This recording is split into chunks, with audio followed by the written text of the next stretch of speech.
दोस्तों एक बार फिर से स्वागत है आपका हमारे चैनल पर।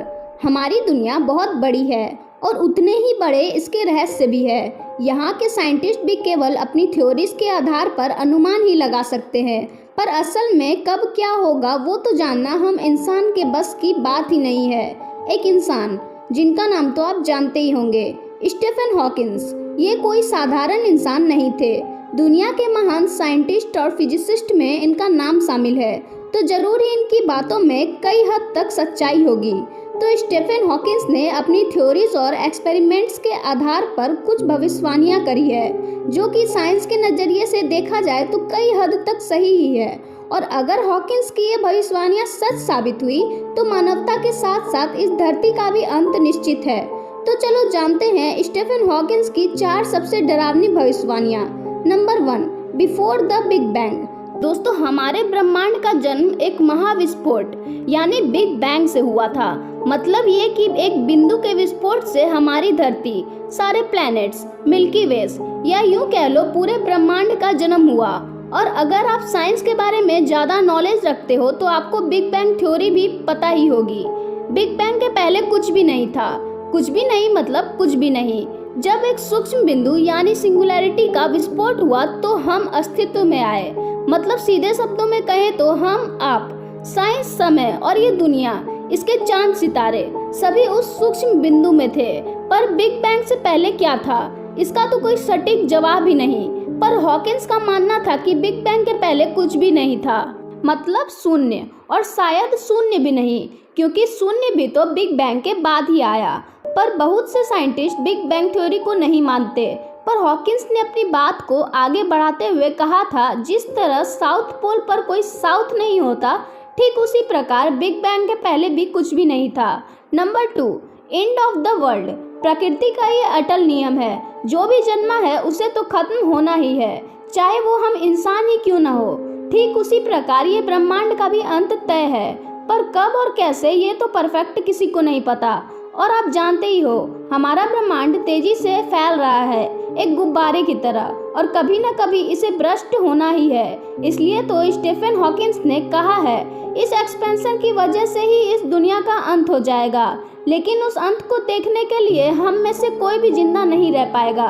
हालांकि हॉकिंस ने हमारी सभ्यता के अंत के बारे में भी भविष्यवाणियां की थी। उनके अनुसार हमारे ग्रह पर जीवन आने वाले कुछ हजार सालों में नष्ट हो जाएगा, और इसकी असल वजह होगी हम मनुष्य की टेक्निक डेवलपमेंट। उनके अनुसार हमारे ग्रह का अंत या तो एक परमाणु युद्ध के कारण होगा या फिर जेनेटिकली इंजीनियर्ड वायरस के कारण।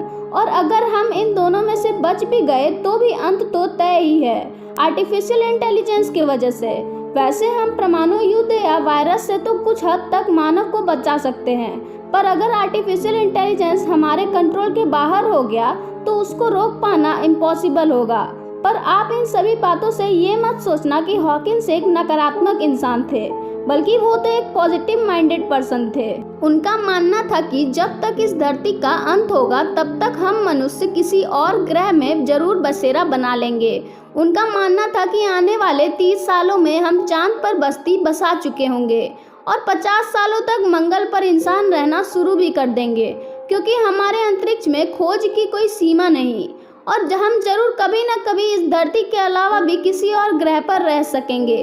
Number 3, the threat of aliens. दरअसल दोस्तों, हम मनुष्य अपने जैसे अन्य बुद्धि जीवों की खोज में लगे हैं, पर अभी तक तो हम परफेक्ट तरीके से ये नहीं जान पाए कि एलियंस होते भी है या नहीं।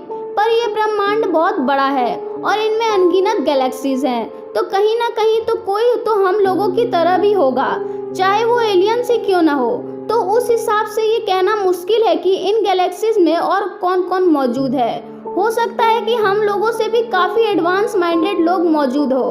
पर बात तो यह है कि क्या हमें एलियंस की खोज में लगे रहना चाहिए। स्टीफन हॉकिंस ने इन बातों पर चेतावनी दी है।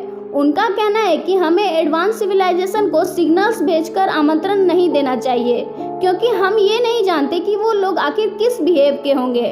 अगर वो लोग हम लोग से ज़्यादा एडवांस होंगे तो जाहिर सी बात है कि वो हमसे दोस्ती तो नहीं ही करना चाहेंगे, वो हम लोगों का इस्तेमाल करना शुरू कर देंगे और शायद यहाँ धरती पर राज करने के लिए मानवता का अंत भी कर दें। हॉकिंस ने कहा था कि जल्द ही हमें दूसरे किसी प्लैनेट से सिग्नल रिसीव होने वाले हैं, इसलिए तो हमें उनका जवाब सोच समझकर देना होगा, वरना वो हमारे लिए खतरा बन सकते हैं। साथ ही हॉकिंस का ये भी मानना था कि शायद अभी बाकी प्लैनेट्स पर जीवन बेसिक स्टेज पे होगा, यानी बैक्टीरिया और सिंगल सेल ऑर्गेनिज्म का जन्म हुआ होगा। लेकिन चाहे जो भी हो, हमें अदर सिविलाइजेशन को आमंत्रण करने से पहले खुद को उनके लिए तैयार करना होगा, और क्या पता एलियंस वास्तव में दूसरे प्लैनेट पर मौजूद हो। नंबर 4, अगर हम अपना इतिहास उलट कर देखें तो हमें पता चलेगा कि इंसान ने इंसान पर कब्जा करने के लिए कई सारे युद्ध लड़े, पर पहले के टाइम में इस्तेमाल किए जाने वाले हथियार उतने घातक नहीं थे जितने कि अब हैं, जैसे एटम बम और न्यूक्लियर बम। हॉकिंस कहते हैं जैसे जैसे सभी देश अपने हथियार स्ट्रॉन्ग करते जाएंगे, वैसे वैसे मानव के लिए और खतरा होगा। और अगर अब किसी देश में युद्ध की स्थिति बनती है तो जाहिर सी बात है कोई भी देश अपने बचाव के लिए न्यूक्लियर पावर का इस्तेमाल जरूर करेगा। और अगर ऐसा हुआ तो हम मानव जाति का अंत निश्चित है, क्योंकि आज हमने इतनी तरक्की कर ली है कि ये न्यूक्लियर पावर काफ़ी घातक हथियार है। अगर इसका इस्तेमाल हुआ तो इस दुनिया को कोई भी नहीं बचा सकता, और अगर कुछ जीवन बच भी गए तो इन बॉम्ब्स का रेडिएशन इतना अधिक होगा कि किसी न किसी घातक बीमारी की चपेट में इंसान आ ही जाएगा। भगवान करे ऐसा कुछ ना हो और सब अपने परिवार के साथ सुखी रहें। तो उम्मीद है आपको ये वीडियो पसंद आई होगी। अगर वीडियो अच्छी लगी तो वीडियो को लाइक और शेयर जरूर कर देना। ऐसी वीडियोस के लिए चैनल को सब्सक्राइब भी कर देना। हम फिर लौटेंगे एक नई वीडियो के साथ। तब तक के लिए टाटा बाय बाय।